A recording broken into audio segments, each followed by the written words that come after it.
இப்போ அது ஷைத்தான் இப்படி சொன்னான்ல, இறைவனை உனக்கு மட்டும் செய்வேன் அது மேலே செய்ய மாட்டேன்றவன் அல்லாஹ் ரொம்ப சந்தோஷப்பட்டானா? இப்லீஸை கூப்பிட்டு வச்சு பக்கத்து உட்கார வச்சு சரியான தௌஹீத்வாதியா நீ தாண்டா இருக்கிறேன்னு சொன்னானா இறைவன்? போலி தௌஹீத். அந்த தௌஹீது எந்த பிரயோஜனத்தையும் கொடுக்காது, நினைவில் வைங்க. அதனால தான் இறைவன் சொல்றான், இன்னா அர்சல்னாக ஷாஹிதன் வ முபஷ்ஷிரன் வ நதீரா. நபிகள் நாயகம் ஸல்லல்லாஹு அலைஹி வஸல்லம் அவர்களே, நிச்சயமாக நாம் உங்களை சாட்சியாளராக, நற்செய்தியாளராக, எச்சரிக்கை விடுக்கக்கூடியவர்களாக அனுப்பி வைத்திருக்கிறோம். லிதூமினு பில்லாஹி. பின்பு நம்மளை பார்த்து அல்லாஹ் சொல்றான், ஏன் தெரியுமா அந்த ரசூல் அனுப்பி வச்சேன்? மக்களை பார்த்து சொல்றான், நீங்க அல்லாஹ் ஒப்புக்கொள்ளணும். லிதூமினு பில்லாஹ் வ துஅஸ்ஸிருஹு. ஸல்லல்லாஹு அலைஹி வஸல்லம் அவர்களை நீங்க மதிக்கணும். வத்துவக்கிருஹு. ஸல்லல்லாஹு அலைஹி வஸல்லம் அவர்களை கண்ணியப்படுத்தணும். வத்துஸப்பிஹுஹு. இறைவனை வணங்கணும். 3 விஷயங்க. அல்லாஹ்வை ஒப்புக்கொள்ளணும், ஸல்லல்லாஹு அலைஹி வஸல்லம் அவர்களை கண்ணியப்படுத்தணும், இறைவனை வணங்கணும். முதலாவதா ஈமான், இரண்டாவது ஸல்லல்லாஹு அலைஹி வஸல்லம் அவர்களுக்கு வழங்க வேண்டிய கண்ணியம், மூன்றாவதாகத்தான் வணக்க வழிபாடு. இறைவன் ஃபர்ஸ்ட் ஈமான சொன்னான், கடைசியாக வணக்க வழிபாட்டை சொன்னான், இபாதத்தை பற்றி சொன்னான். ஈமானுக்கும் இபாதத்துக்கும் மத்தியில் நபிகள் நாயகம் ஸல்லல்லாஹு அலைஹி வஸல்லம் அவருடைய கண்ணியத்தை வச்சான். நீ ஈமான் கொண்டுட்டேன்னு சொல்லிவிட்டு ஸல்லல்லாஹு அலைஹி வஸல்லம் மதிக்காம என்ன வணங்கினா அந்த வணக்கத்துக்கு எந்த அர்த்தம் இல்லை என்று காட்டுவதற்கு தான். ஈமான் கொண்டுட்டியா, என் ஹபீபை மதி, கண்ணியப்படுத்து, அப்புறம் என்ன வணங்கு. அதனால தான் மூணாவதா சொன்னான் இறைவன். அப்போ எவ்வளோ புரியுதுங்க, முக்கியம்ண்டு. ஆனால் இன்னைக்கு வஹாபியெல்லாம் அல்லாஹ் வணங்கினா போதும், இந்த மதிப்பு மரியாதை தேவையில்லை. அப்போ அல்லாஹ் வேஸ்ட்டாக சொல்லிவிட்டான அந்த வசனத்தில், தெரியாதனமாக சொல்லிவிட்டானே. அல்லாவுக்கு இங்கே புத்தி சொல்லி கொடுக்குறாங்களே அந்த வஹாபிகள்லாம். அப்போ அல்லாஹ் 3ங்கிறான், ஈமான் கொள்ளுங்க, ஸல்லல்லாஹு அலைஹி வஸல்லம் மதிங்க, வணங்குங்கிறான். இந்த வஹாபிகள்லாம் ஈமான் போதும் வணக்கம் போதும், மதியா தேவையில்லை. அல்லாஹ் 3 அந்த வஹாபிகள் 2 அல்லாஹ் சொன்னதே குறைக்கலாமா? எவ்வளவு பெரிய வழிகேட்டில் இவர்கள் சென்று கொண்டிருக்கிறார்கள், யோசித்து பாருங்கள். மதிக்க வேண்டியவர்கள் மதிக்க வேண்டும், அப்பொழுதுதான் வெற்றி பெற முடியும். அதுதான் மலக்குமார்களுடைய பாதை, நினைவிட வைங்க. ஆனால் நாங்களும் பிரியந்தான் வைக்கிறோம், கண்ணியத்தான் படுத்துகிறோம் அப்படின்னு சொல்லிக்கிட்டு ஸல்லல்லாஹு அலைஹி வஸல்லம் அவர்கள் நம்மளை மாறிங்கிறது. அல்லாஹ் நம்முடைய அல்லாஹ் வேற, வஹாபியர் அல்லாஹ் வேறங்க, நினைவிட வைங்க. ஏன்னா நம்முடைய அல்லாஹ் உருவம் இல்லாதவன், வஹாபியர்களுடைய இறைவன் உருவம் உள்ளவன்.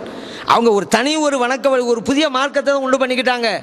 இந்தியாவில் அக்பர் தீன இலாஹின்னு ஒன்று உண்டாக்குனார். அவருடைய உண்டாக்கின கொள்கைக்கும் இலாஹிங்கிற பேர் வச்சதுக்கு சம்மந்தம் இல்லை. தீனே இலாஹின்றா இறைவனின் மார்க்கம்னு அர்த்தம். அந்த ஆள் கொண்டு கொள்கைக்கும் இறைவனுக்கும் சம்மந்தமே கிடையாது. அதுக்கு தான் அந்த பேரை வச்சார். கல்லா கதிரை மறுக்கிற கூட்டத்துக்கு கதிரியான்னு பேர் வச்சுருக்காங்கல்ல நம்ம மார்க்கத்தில். கல்லா கதிரை இல்லைங்கிறவங்களுக்கு கூட்டத்துக்கு பேர் என்ன? கதிரியா. அந்த மாதிரி தான் இவங்கெல்லாம் தௌஹீதுன்னு பேர் வைப்பாங்க. ஷிருக்கு ஜமாத்தாக இருக்கக்கூடியவங்க தௌஹீத் ஜமாத்து. கண்ணங்கரேண்டி இருக்கிறவனுக்கு போய் வெள்ளையண்டு பேர் வச்ச மாதிரி. ஊரில் உள்ள எல்லா வியாதியும் ஒருத்தன்ட்ட இருக்குது, அவன்கிட்ட போய் உன் பேர் என்னப்பா? ஆரோக்கியம் அப்படிங்கிறான். அவனுக்கு அந்த பேருக்கு சம்மந்தமே கிடையாது. இந்த மாதிரி தான் ஷிர்க்குக்குள்ளே இருக்கக்கூடியவர்கள் தௌஹீதுன்னு பேர் வச்சிருக்கிறாங்க. இறைவனுக்கு உருவம்னு சொல்லி, இறைவனுக்கு ஒரு இடத்த கொடுத்து, அரசியல் மட்டும்தான் இருக்கிறான்னு சொல்லி. அதனால தான் சொல்கிறது, இந்த வஹாபிகளே தனி ஒரு மார்க்கத்தை, ஒரு மதத்தை உண்டு பண்ணியிருக்கிறார்கள். இஸ்லாமிய மதத்துக்கு அவங்களுக்கு சம்மந்தம் கிடையாது. நம்ம சொல்கிற அல்லா வேற, அவங்க சொல்கிற அல்லா வேற. நம்ம ரசூல் ஸல்லல்லாஹு அலைஹி வஸல்லம் சொல்கிறது மதிக்கிற வேற, அவங்க சொல்ல மதிக்கிற வேற. அவங்க நம்மளை மாதிரிங்கிறாங்களே, குர்ஆனை கொடுத்தாங்க, விஷயம் முடிஞ்சு போச்சுங்கிறாங்க. அப்போ அவங்க சொல்கிற ரசூல் வேறு, நம்ம ரசூல் வேறுன்னு தெரிஞ்சு போச்சு. திருமணம் நடந்தால் கூட நம்ம எப்படி அழகாக செய்கிறோம், ஹுத்பா ஓதி எல்லாம் சலாம் சொல்லி தந்தது. அவங்களாம் மௌன திருமணமாக தான் இருக்கும். அதுவே வித்தியாசம். மையத் தொழிஞ்சோன்னா துவா கிடையாது, அதுலேயும் வித்தியாசம். எல்லாம் வித்தியாசங்க. இஸ்லாத்திற்கும் அவருடைய கொள்கைக்கும் சம்பந்தம் இல்லை. ஒவ்வொன்றா எடுத்து பாருங்கள்.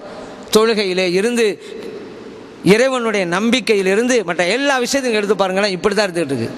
அப்போ அவங்க விளக்கம் தான் சரியில்லாமல் இருந்துகிட்டு இருக்கு. முன்னுக்கு பின் மரணம் பேசுறது, அது நம்மளுக்கும் புரிய முடியலை. ஏன்னா இப்படிங்கிறாங்க அப்படிங்கிறாங்க, ஏன் இப்படி செய்கிறாங்க? ஒரு ஆள் சொன்னான், நான் திருமணமே செய்ய மாட்டேன் என் வாழ்க்கையிலன்னா. இப்படி சொல்கிறது தப்பு. ஆனால் இவன் சொல்கிறத புரிய முடியுது. என் வாழ்க்கையெல்லாம் திருமணம் செய்ய மாட்டேன், நம்மளால் புரிஞ்சு கொள்ள முடியுது. அதுக்கு அடுத்து ஒன்று சொன்னான், அதான் நம்மளால் புரிய முடியலை. சொல்கிறான், இந்த கொள்கையைத்தான் என் மவன்ட்டையும் சொல்லுவான் அப்படிங்கிறான். என்னடா இவன் தான் திருமணம் செய்து கொள்ள மாட்டேன்ட்டான், அப்புறம் எப்படி மௌனுக்கையும் சொல்லுவாங்கிறான். இங்கே தான் புரிய முடியலை. ஒரு ஆள் சொன்னான், கட்சி மாறுறாங்கள அவங்களையெல்லாம் தூக்கில் போடணும் அப்படின்னா. இது நடக்குதோ நடக்கலையோ சொல்கிறது புரிய முடியுது நம்மளால். அதுக்கு அடுத்து சொல்கிறது தான் புரிய முடியலை. இவன் சொல்கிறான், இதை நான் நேற்று இருந்த கட்சியில் இருக்கும்போதும் இதை தான் சொன்னேன், இன்றைக்கி இருக்கிற கட்சியிலையும் இதைத்தான் சொல்கிறேன், நாளைக்கு வேறு கட்சிக்கு போனாலும் இதை தான் சொல்லிக்கிட்டு இருப்பேங்கிறான். இவன் தான் தூக்கில் போகணும்னு சொல்லிக்கிட்டு இருக்கான். புரிய முடியுதா? இது வஹாபில தானங்க முன்னுக்கு பின் முரணாங்கிறாங்க.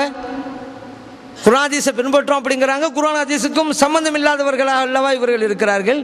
எவ்வளவு பிரச்சனை நீங்கள் பாருங்களேன். நபிகள் நாயகம் ஸல்லல்லாஹு அலைஹி வஸல்லம் அவர்களை சாதாரண சொன்ன மாதிரி அவருடைய பெற்றோர்கள் மீதும் கை வைத்தவர்கள் எல்லாம் இவர்கள். ஸல்லல்லாஹு அலைஹி வஸல்லம் அவருடைய பெற்றோர்களை எல்லாம் சொல்றதுக்கு சொல்லி காட்டவே என் நாவு கூசுகிறது. நீங்களும் புரிஞ்சிருப்பீங்க. அப்படி சொல்லலாமா? சொல்லி காட்ட நம்முடைய நாவு கூசுகிறது. ஆனால் கூச்சமில்லாமல் பகிரங்கமாக அவர் சொல்லுகிறார்கள் என்றால் இதுதான் சுன்ன ஜமாத்துக்கும் வஹாபிசத்துக்கும் மத்தியில் இருக்கிற வித்தியாசம். நினைவுல வைங்க. சல்லல்லாஹுடைய தந்தையாரை பற்றி சல்லல்லாஹு எவ்வளவு புனிதமாக சொல்லியிருக்கிறாங்க. ஆனால் அஷ்ரஃபுன் நாசி ஹசபன், மக்களிலேயே நான் மிகச்சிறந்த குடும்பத்திற்கு சொந்தக்காரன். ஜாபிர் ரலியல்லாஹு அன்ஹு அறிவிக்கிறாங்க. நபி நாம் ஸல்லல்லாஹு அலைஹி வஸல்லம் சொல்லியிருக்கிறாங்க. தைலமேலே பதிவு செய்யப்பட்ட ஹதீஸ். அனஸ் ரலியல்லாஹு அன்ஹு சொல்றாங்க, நபி நாம் ஸல்லல்லாஹு அலைஹி வஸல்லம் கூறினாங்க, அன கைருக்கும் அபன், தந்தையில் மிகச்சிறந்த தந்தை எனது தந்தை, உங்கள் தந்தைகளை விட எனது தந்தை சிறந்தவர். ஸல்லல்லாஹு அலைஹி சொல்றாங்க. தலாயிலு நுபாவுல பைஹக்கிமா பதிவு செஞ்சிருக்கிறாங்க. சிறந்த தந்தைங்கிறாங்க, சிறந்த குடும்பம்ங்கிறாங்க. அப்படி இருக்கும் பொழுது அவங்க வாப்பா அம்மா சரியான நேர்வழியில இல்லைன்னு எப்படிங்க சொல்ல முடியும்? அவங்க தந்தையை பற்றி சொன்னாங்க, தாயை பற்றி சொன்னாங்களே. ஆனால் தஅவத் இப்ராஹிம் அலைஹிஸ்ஸலாம் அவருடைய பிரார்த்தனையின் வெளிப்பாடாக நான் இருக்கிறேன். ஓ பஷாரத் ஈசா அலைஹிஸ்ஸலாம் அவர்களுடைய நற்செய்தியின் வெளிப்பாடாக நான் இருக்கிறேன். அதுக்கு அடுத்து சொல்றாங்க, ரூயா உம்மி, என் தாயார் கண்ட காட்சி, என்னை ஈண்டெடுத்த நேரத்தில் என் தாயார் கண்ட காட்சி. அப்போ ஒரு ஒளி தோன்றியது, அதன் மூலம் சிரியா நாட்டு கோட்டைகள் எல்லாம் தெரிந்தன. சிலதான் சொல்றாங்க.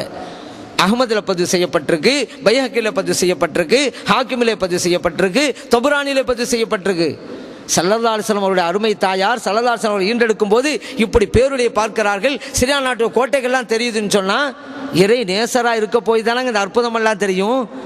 இறை மறுப்பாளருக்கு அல்லாஹு தாலா அற்புதத்தை கொடுப்பானா? இந்த வஹாபில் அப்படி சொல்ல வர்றாங்களா? இல்லை, காஃபிர்களுக்கெல்லாம் அல்லாஹு தாலா கராமத்தை கொடுப்பான் அப்படி சொல்ல வர்றாங்களா? எவ்வளவு பெரிய வழிகேட்டில் இருக்கிறார்கள். ஸல்லல்லாஹு அலைஹி வஸல்லம் தாய் எவ்வளவு அற்புதமான காட்சியை கண்டார்கள். இதெல்லாம் அவர்கள் நல்லவர்கள் என்பது அடையாளம் இல்லையா?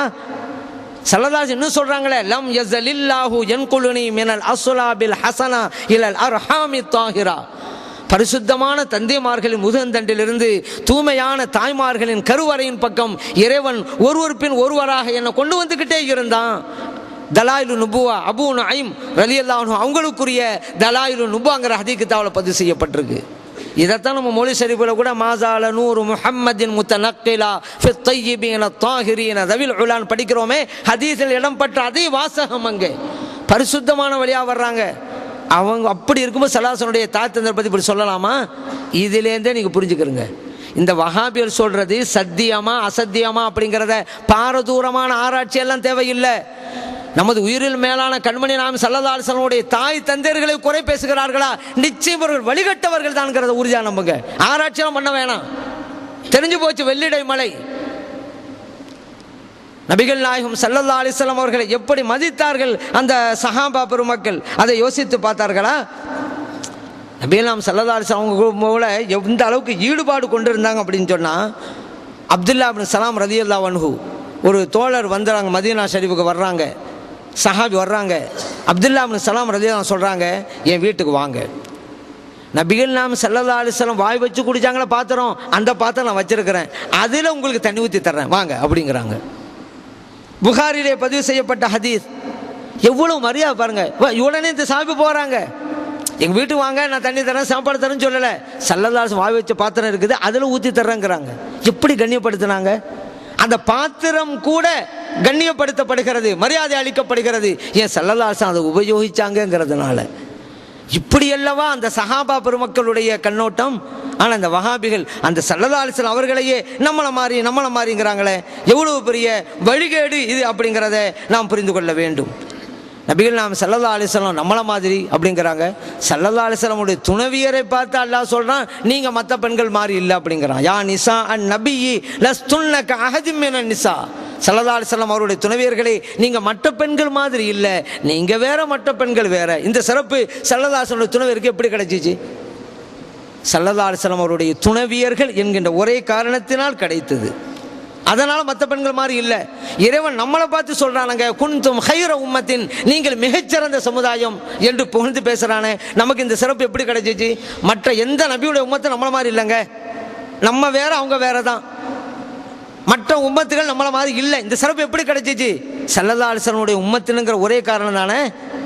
இல்லை ரொம்ப வருஷத்துக்கு நம்ம வாழ்ந்துக்கிட்டு இருக்கிறோம், நிறைய வணக்க வழிபாடெலாம் செஞ்சுட்டோம். அதனாலயா? ஏன்னா 60-70 வருஷம் வாழ்கிறோம், நம்ம